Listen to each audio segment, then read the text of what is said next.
So if you've ever tried to use Firebase Admin SDK and got an error, failed to determine service account or permission denied, oops, this video is for you definitely, because most people skip the service account setup or do it wrong and they spend hours debugging. I'm going to show you how to generate your service account in Firebase right now in just under 5 minutes. I want you to understand something first. The regular Firebase config, the one with your API key and auth domain, is for client-side code. It runs in the browser. But when you need server-side access to Firestore for scripts, automation, admin functions, you need the Admin SDK, and Admin SDK requires a service account, and that's a JSON file Firebase gives you that proves your server is authorized to talk to your database. Let's get started. So to get started with this, the first thing you go to console.firebase.google.com and you log in into your account. So after that, the next thing you are going to do, you select the project. Okay, so here I have a series of them. So I'm working with ResultPilot. I'm going to select that project. Then you come here, go to the setting icon. So what you want to do, go to service account, select service account. So you're going to see after that selection is going to load up, then you're going to see the Firebase Admin SDK panel, and then we go ahead to generate the new private key we want to use. So the first thing, once this come up, ensure you are on Node here.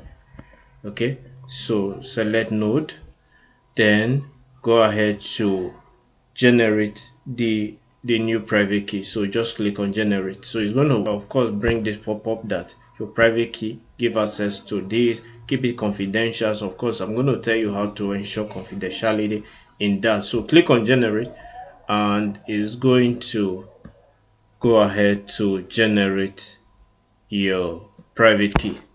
Okay, so yeah, of course here you are. So it's going to generate that for you. So I'll guide you on how to set it up.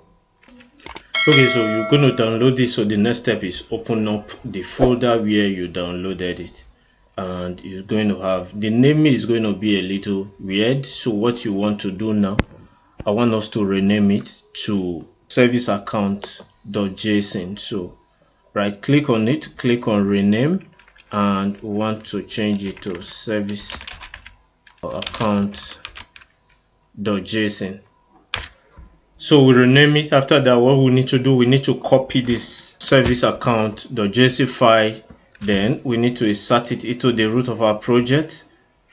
Okay, so if you need to do the same for your own project, so this is my project, so I need to paste it at the root of my project. Okay, awesome. So it's going to be pasted here. So if I go back to VS Code, I'm going to have that. So this is the file. Awesome.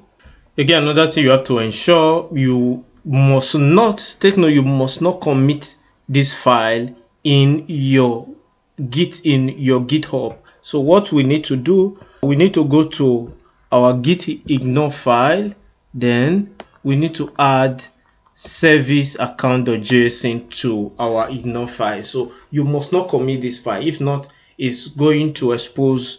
Once that key get exposed, then is going to drastically expose all of the secret in there. So you don't want that. So you must not commit that file. Take note, add that to your gitignore.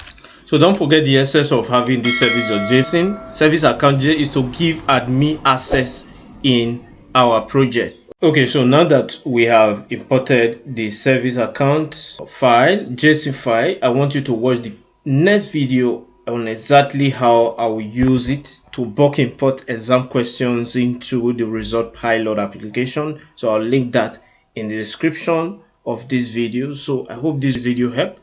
I'm going to show you right in the very next video.